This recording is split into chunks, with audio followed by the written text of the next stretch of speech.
Les requins. Les prédateurs les plus redoutables des océans. Mais même le grand blanc fait pâle figure à côté du plus grand des requins, le mégalodon. Son nom étrange signifie « grande dent ». Ce requin préhistorique était pourvu de larges mâchoires de 3 mètres et de dents crénelées puissantes. Le mégalodon avait donc les moyens de s'attaquer aux plus grosses baleines et de leur infliger de terribles blessures.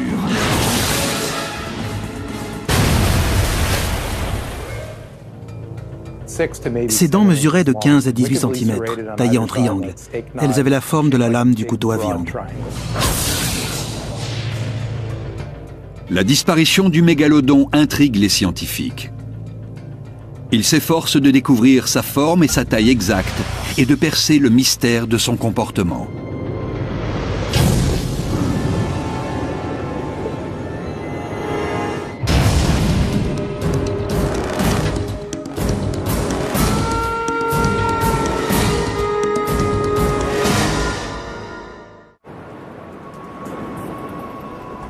Les océans recouvrent près de 70% de la surface de la planète. C'est ici que la vie a commencé. Parmi les premières créatures sous-marines, il y avait de grands prédateurs. Calmars géants, pastenagues et baleines à dents ont longtemps sillonné les océans. 300 millions d'années avant que le tyrannosaure donne son premier coup de dent, un superprédateur écumait les fonds marins.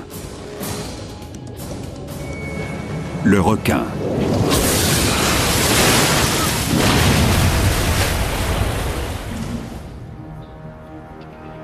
Les paléontologues ont découvert des témoignages fossilisés de ces prédateurs qui remontent à plus de 400 millions d'années. La biologie de ces requins est restée étonnamment stable tout au long de ce règne. Si on observe un spécimen qui vivait il y a 350 millions d'années, on reconnaît aisément qu'il s'agit d'un requin. Il peut y avoir quelques différences avec les squales d'aujourd'hui, mais rien de flagrant. On sait tout de suite que l'on est en face d'un requin. La plupart des requins préhistoriques ont disparu, mais le grand requin blanc qui parcourt toujours les océans existait déjà il y a 10 millions d'années.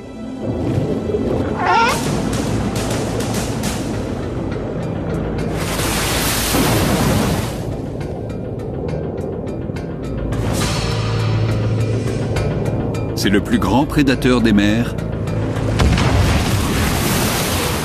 et le digne descendant du mégalodon.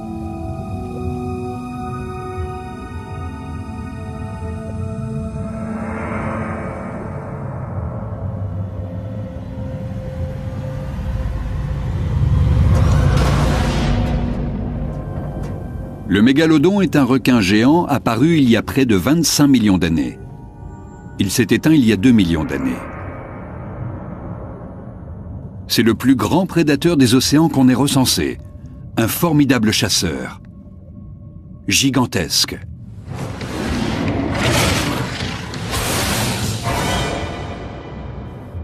Une créature unique. Des dents aiguisées comme des rasoirs sur un animal de la taille d'un bus. C'est le prédateur par excellence. Paradoxalement, le mégalodon n'a laissé que peu de traces.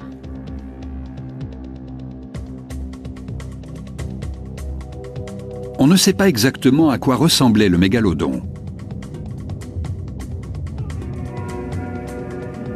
On ne peut que le supposer et imaginer comment il tuait ses proies. C'est une véritable énigme. Pour la résoudre, les scientifiques ont besoin de preuves fossiles. Sur Terre ou dans l'eau, une fois mortes, toutes les créatures se décomposent. Celles qui ont un squelette se réduisent assez rapidement à un amas d'eau. Le mégalodon pose un problème.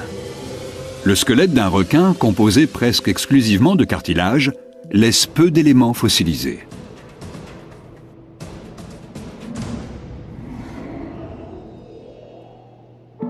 Le cartilage, matière translucide et élastique, constitue la structure du corps. Exposé à l'eau salée, au sable et surtout aux bactéries, le squelette du mégalodon se conserve mal. Le cartilage, c'est cette matière jaune tirant sur le brun. C'est la composante souple du squelette cartilagineux. Ces petits prismes ici donnent de la rigidité au cartilage.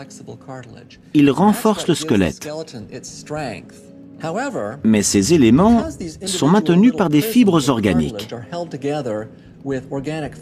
Après la mort, ces fibres se décomposent et disparaissent.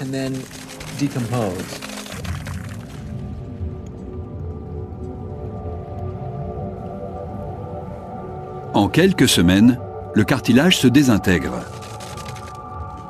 En revanche, les dents résistent à l'usure du temps, protégées par leur revêtement d'émail.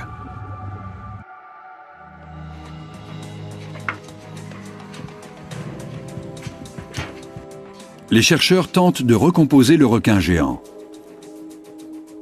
Les seuls autres éléments retrouvés sont des fragments de colonne vertébrale.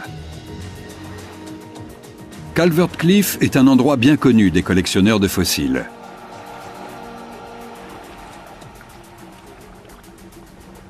Le docteur Stephen Godfrey effectue des fouilles sur ce site depuis plus de 10 ans.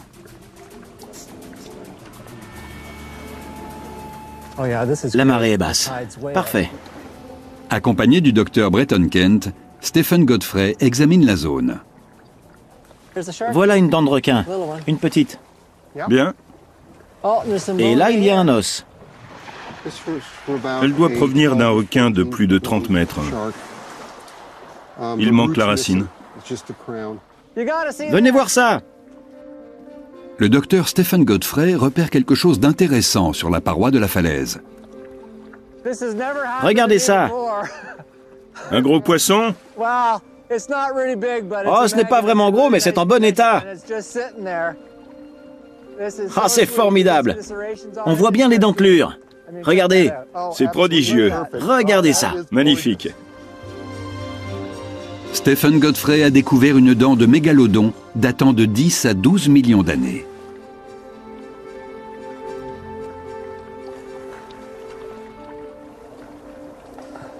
Une dent du haut. En bon état. Impossible de trouver mieux. C'est un beau fossile.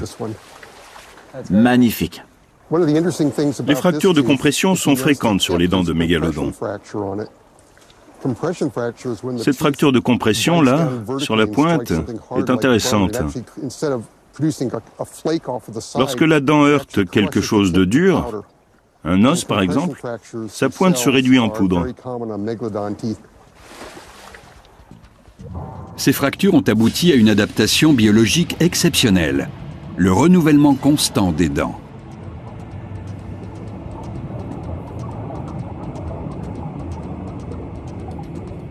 Au cours de ses 25 années d'existence, un requin use à peu près 20 000 dents. Chez d'autres prédateurs, comme les crocodiles, elles repoussent également.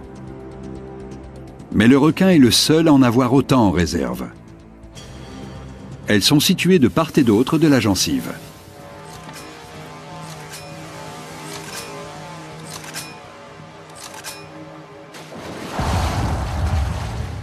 Les dents de mégalodon fournissent beaucoup d'informations.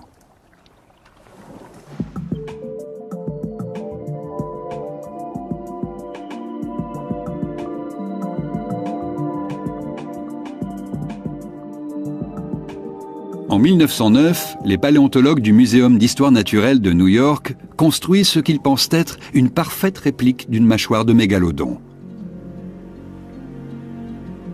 Le résultat fait froid dans le dos. Une ouverture béante de 3 mètres, dotée d'une multitude de dents terriblement aiguisées.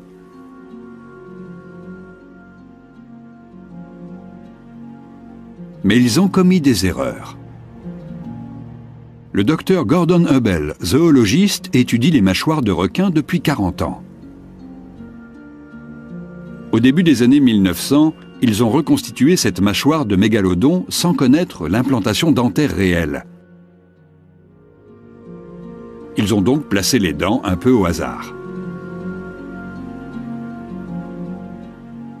Les scientifiques ont choisi les plus grandes dents parmi les fossiles recueillis aux 4 coins du monde.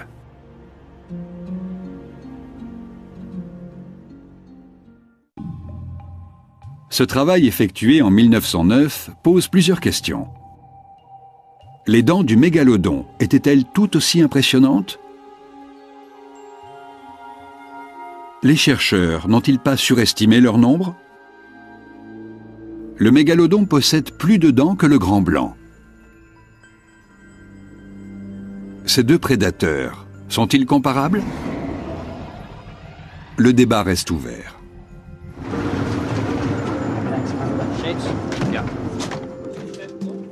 Ryan Johnson étudie le grand requin blanc au large de l'Afrique du Sud. Les hommes qui ont trouvé ces dents fossilisées cherchaient des comparaisons avec un animal actuel. Ils ont immédiatement pensé au grand blanc. C'est pourquoi on rapproche encore aujourd'hui le grand blanc du mégalodon.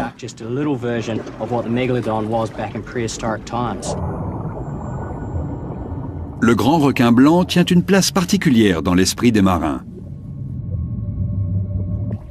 Une question obsède les spécialistes. Quelle est la taille maximale d'un grand requin blanc? N'importe quel pêcheur vous dira « Mon bateau fait 6 mètres et il dépassait de près d'1 mètre à l'avant et autant à l'arrière. Ce qui doit faire 7,50 m, 8 mètres. » Mais c'est faux. En fait, les plus imposants spécimens mesurent près de 6 mètres et pèsent au maximum 1,8 tonne.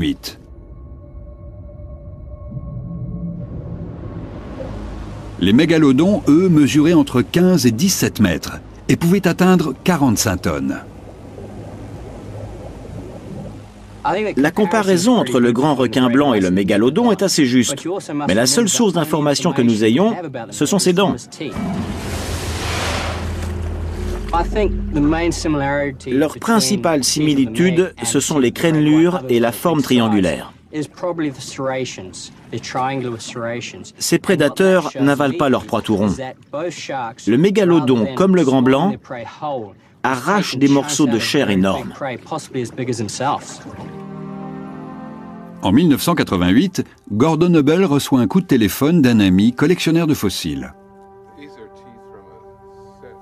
Il lui parle d'une incroyable découverte dans une mine de phosphate en Floride. Larry Martin a trouvé 95 dents de mégalodon. Elles permettront de dévoiler une partie du mystère qui entoure cette étonnante créature. C'est la série de dents la plus complète jamais retrouvée.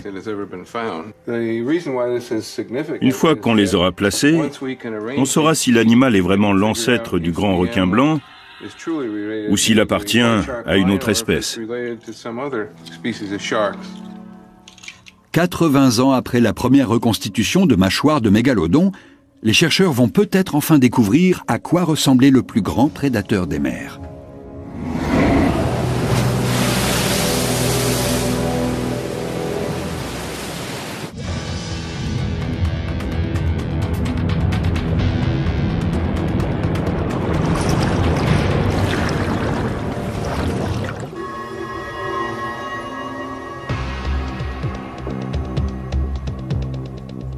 Une question obsède Gordon Hubble.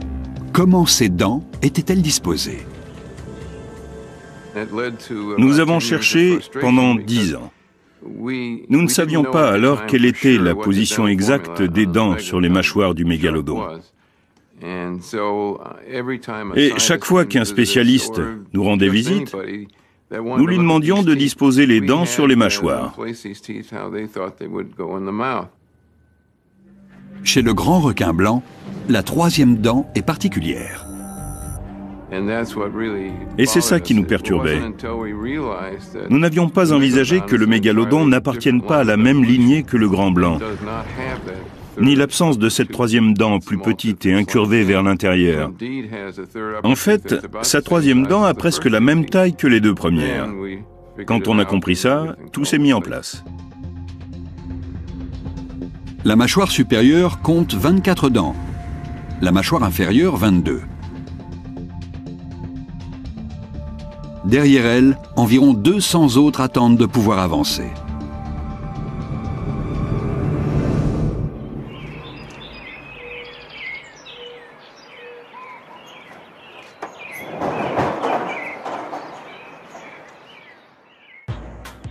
John Babiars, collectionneur de fossiles, a amassé une énorme quantité de dents de mégalodons. Avec l'aide du conservateur Brad Archer, il crée une réplique parfaite de ces mâchoires. Personne n'avait fait ça avant nous, du moins pas à la même échelle. Les deux hommes tentent de trouver le bon agencement des dents à partir des images de grands blancs et des premières reconstitutions de la mâchoire du mégalodon. Nous ne pensions pas réussir à placer toutes ces grosses dents, à moins que ce requin n'en ait eu 4 rangées, ce qui n'était pas le cas. On commence par poncer les dents. Puis, on perce un trou à la base de chacune d'elles. On y introduit une tige métallique qu'on fixe dans le moule de la mâchoire. Les chercheurs s'inspirent des connaissances de Gordon Hubel.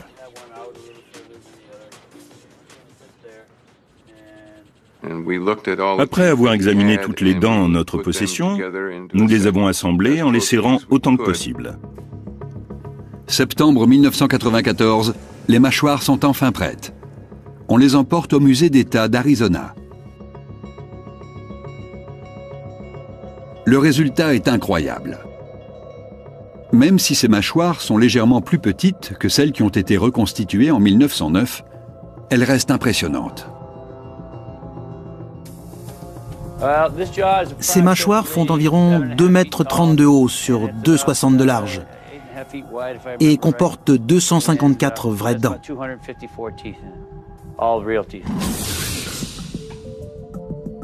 Maintenant qu'ils connaissent la taille des mâchoires, les scientifiques peuvent en déduire celle du corps. J'ai malheureusement été avalé par un mégalodon. Vous regardez dans sa gueule et je suis au fond de son estomac. Ici, je viens juste de passer sous l'épaule et l'énorme nageoire du requin. Je suis maintenant sous ce que la plupart des visiteurs pensent être les côtes de l'animal. En fait, c'est l'énorme système qui permet au mégalodon d'expulser le dioxyde de carbone et d'absorber l'oxygène de l'eau avant de le passer dans ses branchies. Le squelette exposé au Calvert Marine Museum donne une idée de la constitution du mégalodon. L'étape suivante consiste à faire un portrait réaliste du monstre.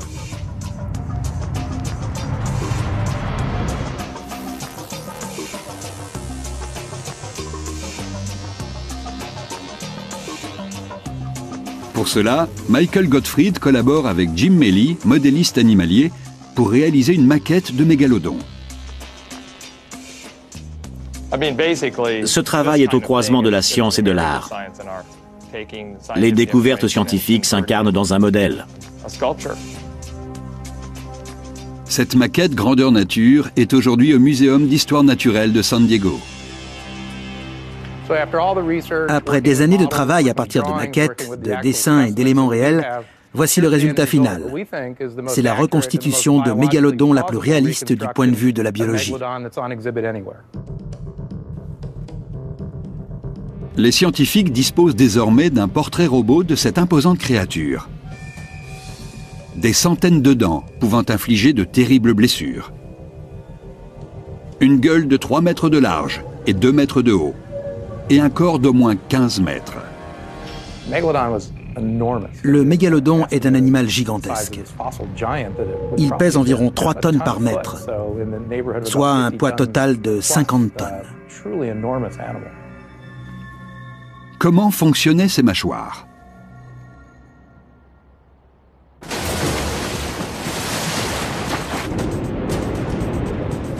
Pour le comprendre, les chercheurs étudient les morsures du grand blanc. Ils pensent que les deux requins procèdent à l'identique. Ils heurtent violemment leur proie et en arrachent de grands morceaux.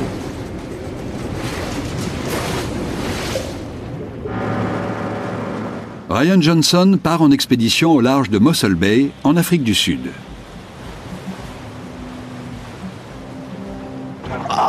Regardez celui-là.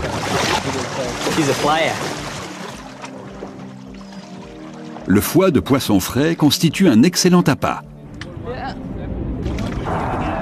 Les requins ne tardent pas. Le voilà. Le voilà. On tient ça fermement et vous allez voir, il va bouger la tête. Regardez, il la secoue. C'est un petit. Vous avez vu? Quand il a attrapé le morceau, il a commencé par mordre. Mais une fois qu'il le tenait bien, il a balancé la tête d'avant en arrière. Un mouvement propre au grand requin blanc. Il ne se contente pas de mordre. Il remue violemment la tête pour l'arracher.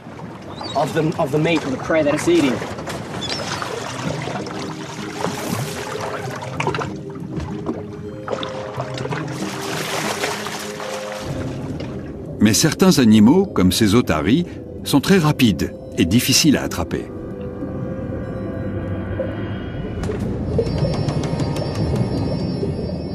Le grand requin blanc a une stratégie. Il attaque par en dessous.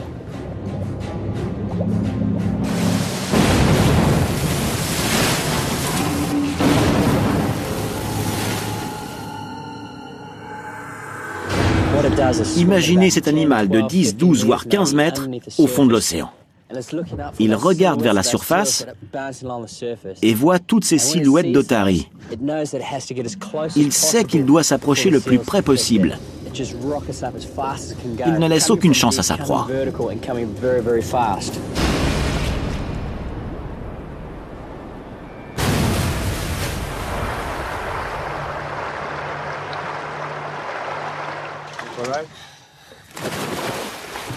Mais Ryan Johnson ne se contente pas d'observer depuis le bateau.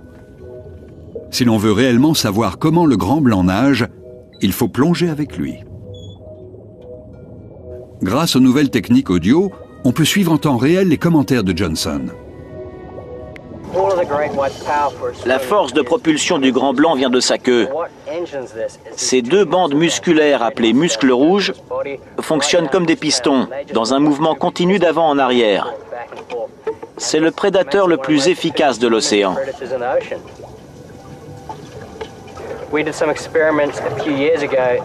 Les grands blancs sont capables de bondir hors de l'eau à près de 35 km/h.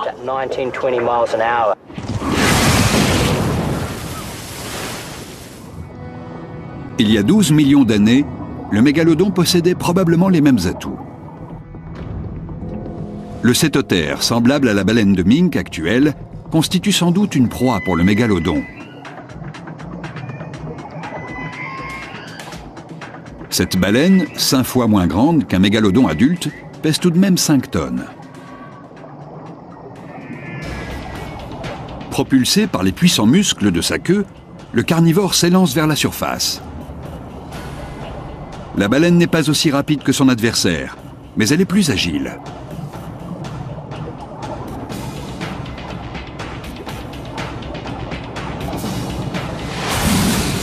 La puissance et la vitesse phénoménale du mégalodon lui permettent de jaillir de l'eau en tenant une baleine de 9 tonnes dans sa gueule.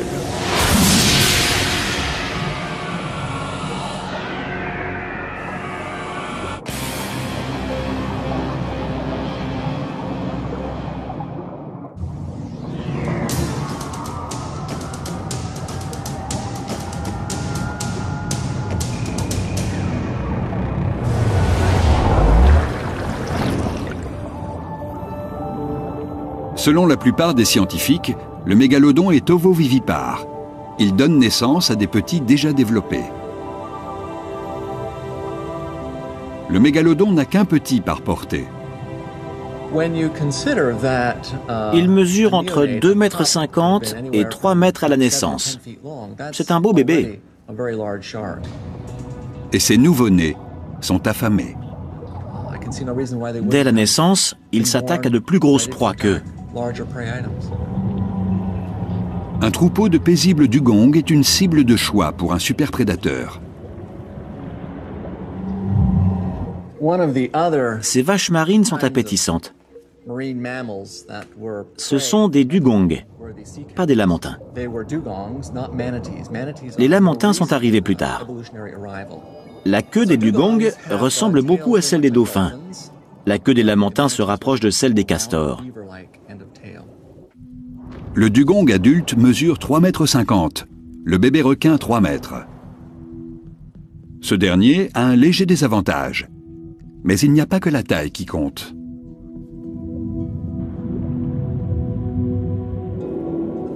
Les dugongs sont des animaux léthargiques. Voici un morceau de côte. C'est lourd et dense. Il y a une trace de morsure sur toute la longueur. C'est une marque faite par un très gros requin. Le bébé requin affamé se lance. Un jeune dugong réagit trop lentement. Premier exploit d'une longue vie de chasseur.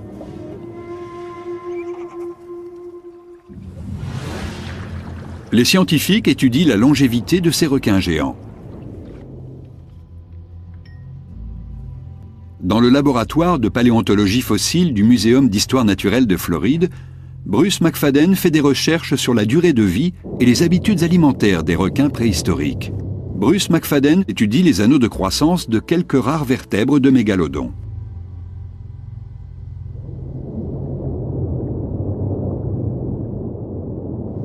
Nous les comptons exactement comme les anneaux des arbres.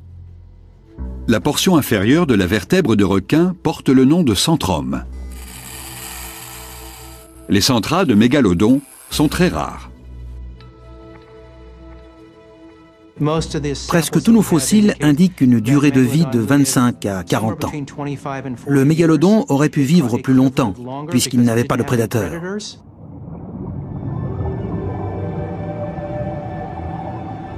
Le mégalodon doit avaler entre 600 et 1200 kg de nourriture par jour. On ne connaît pas ses habitudes alimentaires. Ce qui est sûr, c'est que cet énorme requin passe la plupart de son temps à sillonner l'océan en quête de nourriture. Il y a 15 millions d'années, au Miocène, il y a l'embarras du choix.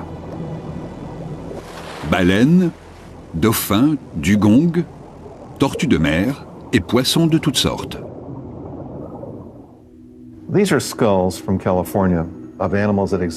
Ces ossements trouvés en Californie sont ceux d'animaux qui coexistaient avec le mégalodon il y a 15 millions d'années.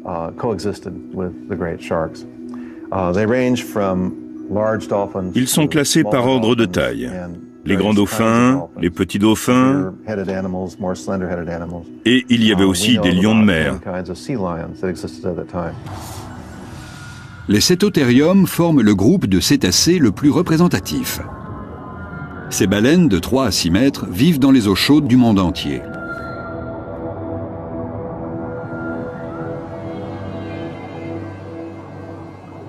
Malgré leurs 18 tonnes, elles sont aussi rapides qu'agiles. Ces créatures sont une cible facile pour le mégalodon.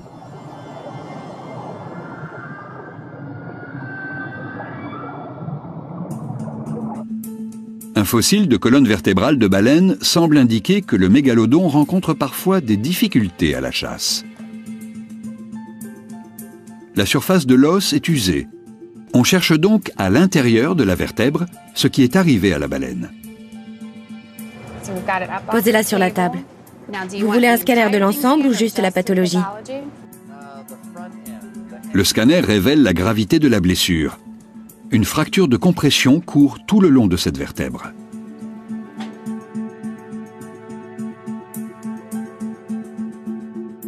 Stephen Godfrey explique ce qui s'est probablement passé pendant l'attaque.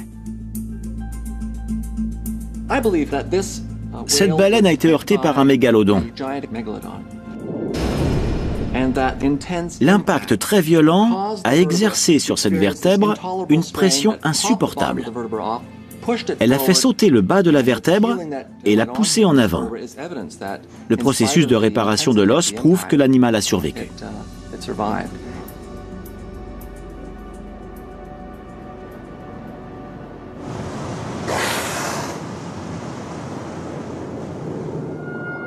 Le mégalodon regarde vers la surface de l'eau. Il aperçoit un groupe de 3 baleines. Ces adultes font 6 mètres et pèsent 18 tonnes. Le mégalodon se met en embuscade sous les baleines.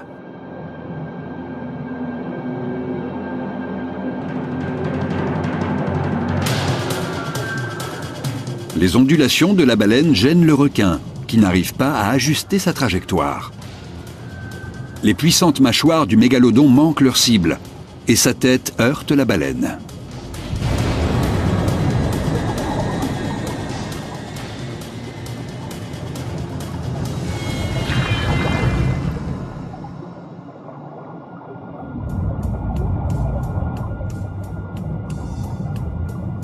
Il y a 20 millions d'années, un autre mammifère marin se montrait aussi agressif que le mégalodon. Voici le crâne d'une baleine préhistorique appelée squalodon. Ces animaux étaient sans doute des super prédateurs. Le squalodon faisait un adversaire idéal. Cette baleine à grandes dents mesurait entre 7 et 9 mètres.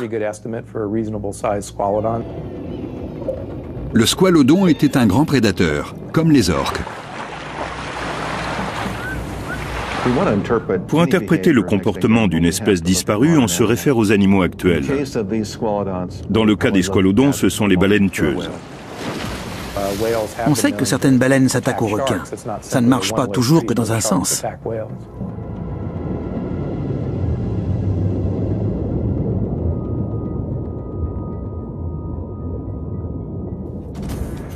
Un squalodon seul ne peut vaincre un mégalodon de 15 mètres.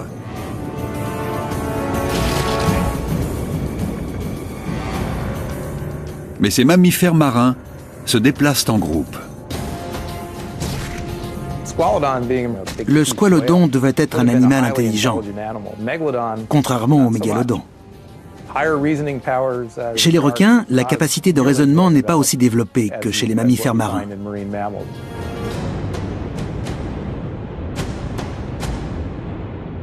Malgré sa robustesse, le mégalodon sent ce terrible coup dans ses branchies.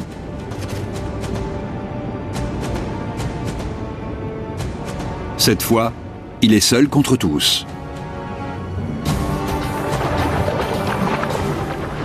Le squalodon ne survivra peut-être pas longtemps, mais le mégalodon, lui, gardera des cicatrices de ce combat.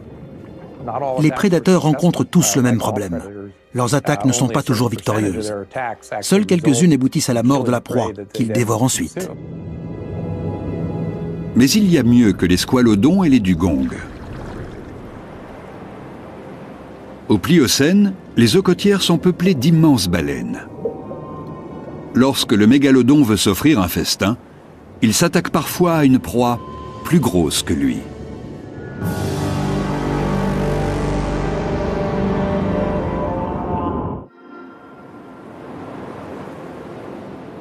La baleine bleue est un animal magnifique.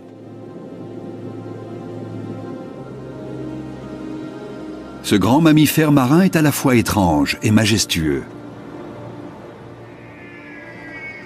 Les baleines que le mégalodon attaquait il y a 5 millions d'années étaient tout aussi impressionnantes. Je me réfère à des créatures modernes, comme le rorqual ou la baleine bleue. C'était sans doute un animal migrateur qui fréquentait les eaux côtières. Il était probablement gris, avec une nuance plus claire sur le ventre. Ces baleines à fanon pesaient probablement un peu plus de 3 tonnes par mètre.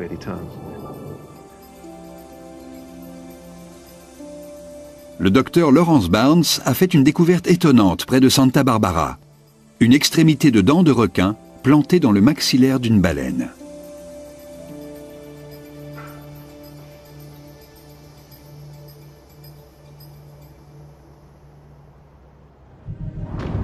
Cette créature est plus longue d'environ 6 mètres et pèse 22 tonnes de plus que le mégalodon.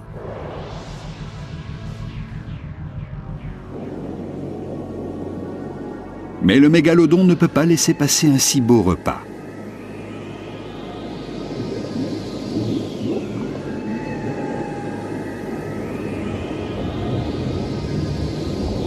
La baleine étant bardée d'épaisses couches de graisse, la réussite du mégalodon tient essentiellement à la taille et aux crénelures de ses dents.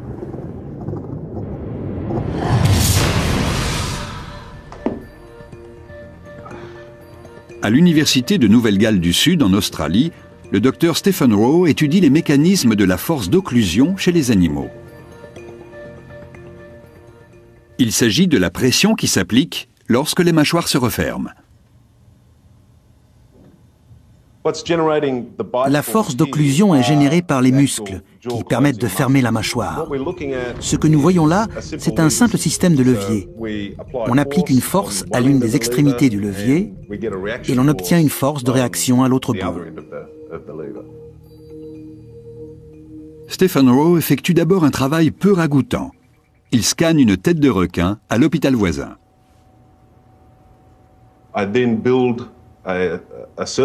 Ensuite, je crée une image sur l'ordinateur à partir de laquelle je fabrique une maquette en 3 dimensions. Cette maquette a permis de déterminer la force d'occlusion maximale du grand requin blanc.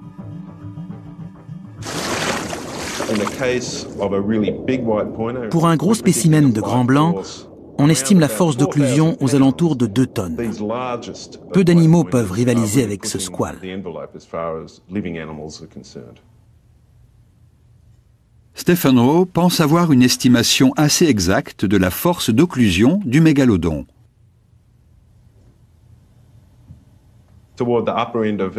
Si l'on se réfère à l'indice le plus haut de la masse corporelle du mégalodon, on estime sa force d'occlusion à 20 tonnes, ce qui est monstrueux. Avec une force pareille, vous pourriez broyer un bus, si toutefois vous aviez les dents et les mâchoires appropriées. Quelle vision terrifiante pour les cétacés de l'époque. Les grosses baleines à fanon deviennent nerveuses quand elles voient ou entendent des orques. Alors imaginez qu'elles se retrouvent face à l'un de ces mastodontes. Ce serait la panique. Mais une fois l'attaque lancée, la baleine n'a pas le temps de réagir. Le mégalodon prend les grandes baleines par surprise, en nageant derrière elles. Puis, avec ses dents, il arrache les 2 côtés de leur nageoire caudale. Il les prive ainsi de leur système de propulsion.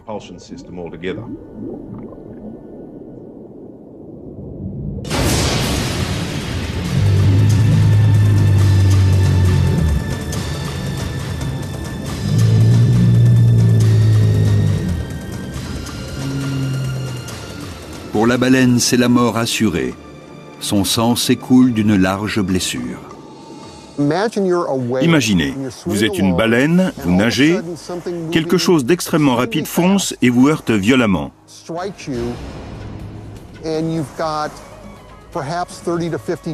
La première chose à faire est de bloquer l'air dans vos poumons. Les os craquent. Le choc a provoqué une hémorragie interne. L'impact initial a libéré énormément d'énergie. Vous mordez et secouez la tête, mais le coup fatal a déjà été porté. Mais comment le mégalodon peut-il empêcher une baleine de 68 tonnes de s'enfuir?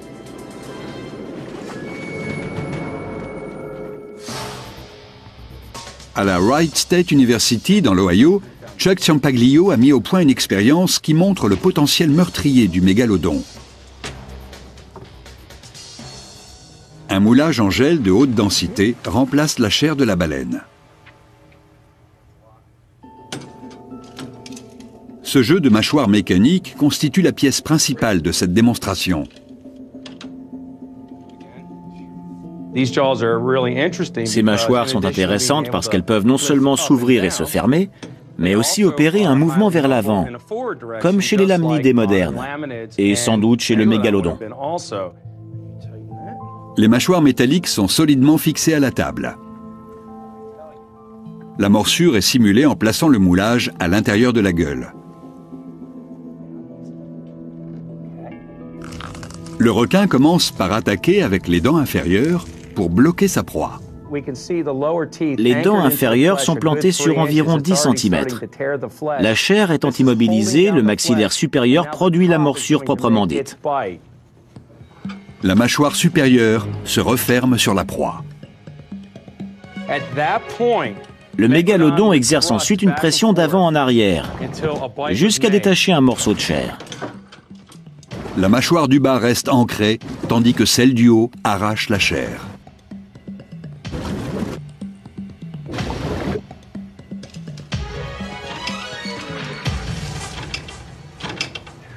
Bon,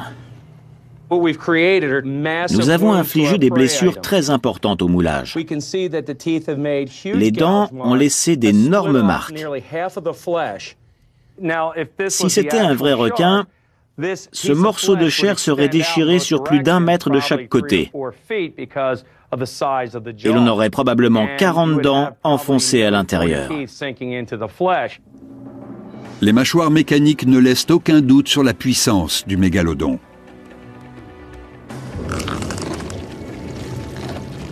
En quelques minutes, il ne reste plus qu'une carcasse de la baleine.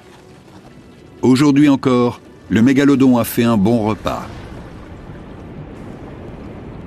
Mais malheureusement pour lui, durant le Pliocène, les eaux océaniques commencent à se refroidir. Plusieurs espèces de baleines disparaissent. Le règne du mégalodon touche à sa fin.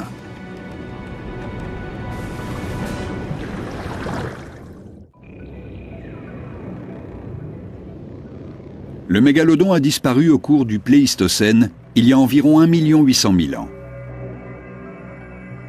Mais les scientifiques ne savent pas exactement pourquoi ce redoutable chasseur s'est éteint.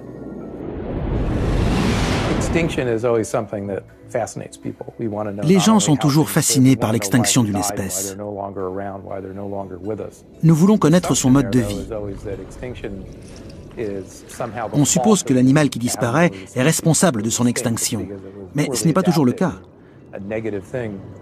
De toute évidence, les espèces veulent assurer leur survie. Qu'est-ce qui a provoqué la disparition du mégalodon? Un autre superprédateur, comme la baleine tueuse? Certains avancent l'hypothèse du changement climatique.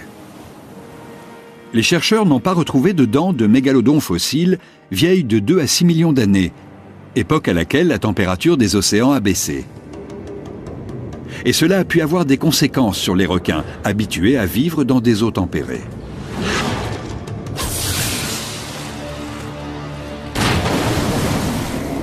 Les paléontologues savent également qu'au cours du Miocène, la population des petites baleines s'est éteinte au profit de plus grosses espèces. Et celles-ci préféraient peut-être les eaux plus froides, au nord. Si les baleines ont migré pour passer l'été au nord, sous des climats plus froids, les requins se sont retrouvés privés de nourriture. Au milieu du Pliocène, les grosses proies se faisaient rares.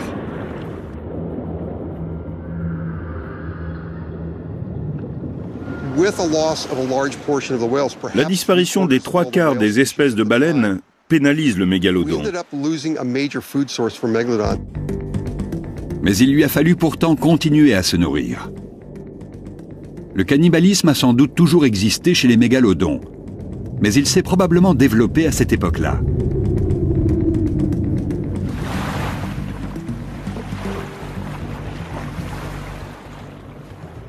Les jeunes mégalodons deviennent la proie de leurs congénères plus gros et affamés.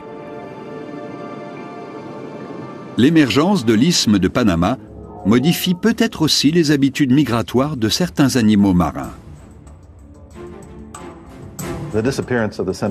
Les scientifiques se sont penchés sur les conséquences de la disparition du passage maritime entre les deux Amériques sur les organismes marins. Si l'on prend les cachalots, certains dauphins, les orques, les mêmes espèces existent à la fois dans l'Atlantique et dans le Pacifique. Ont-elles contourné le continent par le sud? On ignore si la formation de l'isthme de Panama a affecté le mégalodon. Les savants cherchent toujours des indices sur le superprédateur en étudiant le grand requin blanc. D'abord, son remarquable système de chauffage interne, appelé gigantothermie.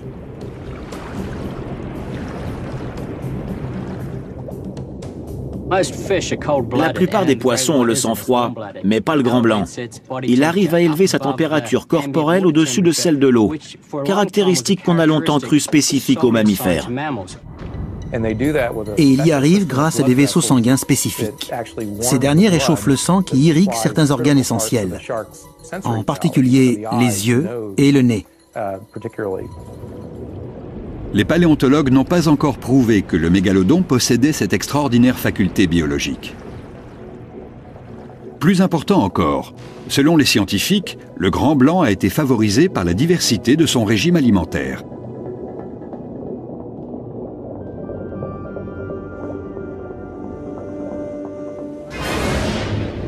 Alors que le mégalodon s'attaque essentiellement à de très grands mammifères marins, le grand blanc peut se contenter de poissons. Les grands blancs ont besoin de moins de biomasse. C'est plus simple pour eux que pour un superprédateur de la taille du mégalodon, qui lui a besoin d'une énorme quantité de nourriture. Le mégalodon a peut-être été victime de son appétit féroce. Mieux adaptés, les grands requins blancs ont pu se développer et peuplent encore les océans du monde entier. Mais existe-t-il réellement une parenté entre ces deux requins? La question divise les spécialistes. Pour Chuck Ciampaglio, il y a très peu de lien entre le mégalodon et le grand blanc. Il utilise l'informatique pour mettre en évidence les différences entre les deux espèces. Je souhaite que l'on attribue le nom de Carcharoclès mégalodon au mégalodon. Que l'on change son nom pour bien le différencier du grand blanc. Leurs dents ont bien quelques traits communs. Elles sont en triangle et crénelées. Mais les dents du grand blanc et celles de son ancêtre préhistorique ne portent pas de marque à la base, tandis que celles du mégalodon en ont une, en forme de chevron. Des agrandissements montrent que les dents du grand blanc fossile sont plus fines que celles du mégalodon.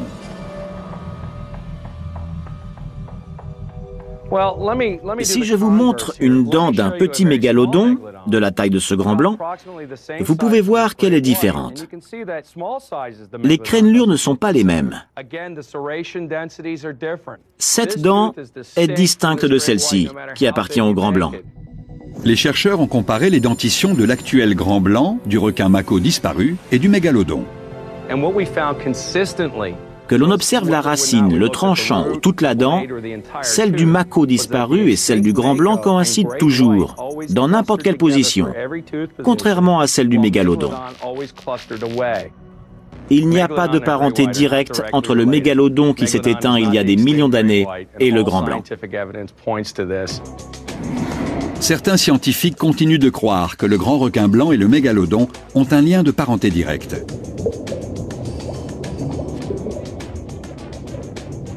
Les vertèbres fossilisées de mégalodon en seraient la preuve. L'anatomie de la colonne vertébrale tend à prouver qu'ils sont relativement proches. Cette théorie se fonde sur les centras de vertèbres de mégalodon.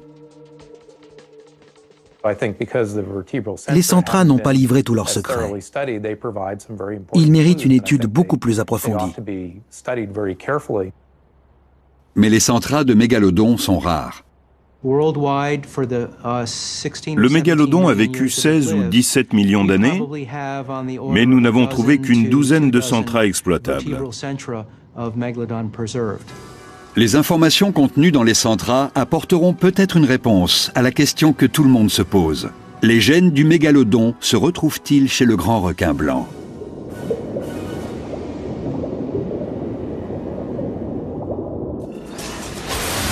Il y a un point sur lequel les scientifiques s'accordent. Nous avons encore beaucoup à apprendre sur l'anatomie et le comportement du mégalodon. L'association extraordinaire de sa taille, de la forme de ses dents, de la force de sa mâchoire et de son appétit a fait du mégalodon une créature exceptionnelle qui a régné 400 millions d'années. Grande Dent restera pour toujours le maître incontesté des océans.